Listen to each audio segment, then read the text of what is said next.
Hello everyone, welcome to another exciting session. मैं उम्मीद करती हूँ आप सब बिल्कुल ठीक-ठाक होंगे और मज़े में होंगे। आज की वीडियो में मैं एक ज़बरदस्त सी रेमेडी आपसे शेयर करने लगी हूँ, जो ना सिर्फ आपके बालों को लंबा और सिल्की करेगा, बल्कि बहुत ही ज़्यादा स्मूथ हो जाएँगे और शाइनी हो जाएँगे आप। और ये रेमेडी मैं 3 टू 4 मंथ्स हो गए मैं ये यूज़ कर रही हूँ और उसके बाद मैं ये आपको सजेस्ट कर रही हूँ कि आप भी ये यूज़ करें, क्योंकि इसके रिज़ल्ट्स जो है ना, वो इंतहा के ज़बरदस्त रिज़ल्ट्स हैं।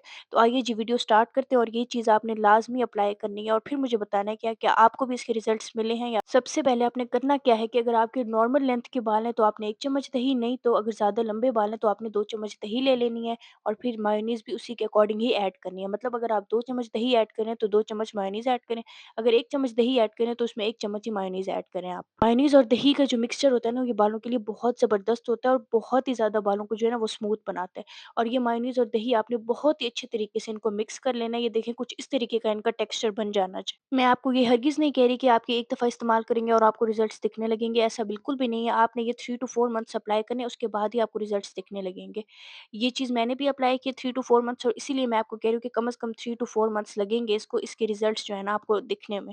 और उसके बाद आपने 1 अदद अंडा ऐड कर देना है, चाहे जितने भी लेंथी बाल हों, 1 अदद अंडा आपके जो है ना इस मिक्सचर के लिए बिल्कुल काफ़ी और बिल्कुल ही परफेक्ट है। इससे ज़्यादा आपने ऐड नहीं करना और इसको बहुत ही अच्छे तरीके से मिक्स कर देना है आपने और कुछ इस तरीके का गोल्डन सा जो है ना इसका ये तैयार हो जाएगा हमारे पास मिक्सचर। अब क्या करना है, आपने इसी मिक्सचर में जो है ना अपना फ़ेवरेट ऑयल, जो भी आपका फ़ेवरेट ऑयल हो, सरसों का हो, जो भी हो, आपने वो ऐड कर देना है। मैं तो जो प्याज़ वाला लगाती हूँ ना, जो यूज़ करती हूँ, मैंने वही प्याज़ वाला ऑयल ऐड किया। अगर आपको अनियन वाला जो ऑयल है, अगर उसकी वीडियो चाहिए तो वो भी मैं ऐड कर दूँगी एंड पे, वो भी आप देख लें। अच्छा, ये जो ऑयल है ना, ये जितना आपका दिल चाहे आप उतना ऐड कर सकते हैं, इसके लिए कोई भी स्पेसिफिक क्वांटिटी नहीं है, जितना आपका दिल करे आप उतना ही ऐड कर सकते हैं। इसको ऐड करने के बाद आपने अच्छी तरह से इस ऑयल को ना इस मिक्सचर में बहुत ही अच्छी तरीके से मिक्स कर देना है। जब आप बिल्कुल ही सैटिस्फाई हो जाए, आप कहें कि भई अभी ये अच्छे तरीके से मिक्स हो चुका है, तो आपने 10 से 15 मिनट के लिए इस ऑयल को रख देना है, क्योंकि सर्दियाँ हैं, तो ये अच्छे तरीके से ताकि जो सारा मिक्सचर है ना मिक्स हो जाए, तो 10 से 15 मिनट के बाद आपने इसको अपने बालों पे अप्लाई करना है। अगर गर्मियाँ हो तो आप फ़ौरन भी अप्लाई कर सकते हैं, कोई मसला नहीं है। आपने नहाने से 2 से 3 घंटे पहले ना ये ऑयल लाज़मी लगाना है, ठीक है ना? और फिर आपको इंशाअल्लाह ताला इसके रिज़ल्ट्स दिखने लगेंगे। अब मैं इसके बाद ना अपने जो मेरा फ़ेवरेट ऑयल है प्याज़ वाला, उसके बाद अब मैंने कोकोनट ऑयल ऐड किया है। वो भी तकरीबन 1 टेबलस्पून के बराबर आपने ऐड करना है, इससे ज़्यादा नहीं करना, उतना काफ़ी है। जो मेन हमारा मिक्सचर था वो हम पहले ही बना चुके हैं, जो अंडा, दही, मायोनीज़ वग़ैरह वो चीज़ें थी, वो हम पहले ही बना चुके हैं। इसके बाद ये जो ऑयल है ना, इनके लिए कोई भी स्पेसिफ़िक क्वांटिटी नहीं है, ये आप अपनी मर्ज़ी से ऐड कर सकते हैं।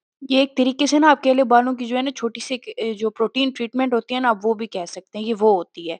तो अगर आप सैलून पे जाके कोई प्रोटीन ट्रीटमेंट वग़ैरह कराते हैं, अगर आप अफ़ोर्ड कर सकते हैं तो वेल एंड गुड, अच्छी जगह से कराएँ, नहीं तो ये जो छोटे-छोटे सैलून्स होते हैं ना, इनसे कराने का कोई भी फ़ायदा नहीं है, क्योंकि सिर्फ़ और सिर्फ़ बाल ख़राब ही हो जाते हैं और कोई भी फ़ायदा नहीं होता। तो बेहतर यही है कि आप घर पे ही ये चीज़ें अप्लाई कर लिया करें। आप लोग मुझे कमेंट सेक्शन में लाज़मी सजेस्ट किया करें कि मैं किस तरह की वीडियोज़ बनाया करूँ, किस टॉपिक पे वीडियो बनाया करूँ। यहाँ तक थी आज की वीडियो, मिलते हैं एक नेक्स्ट व्लॉग में, तब तक के लिए बाय बाय, अल्लाह हाफ़िज़ एंड टेक केयर।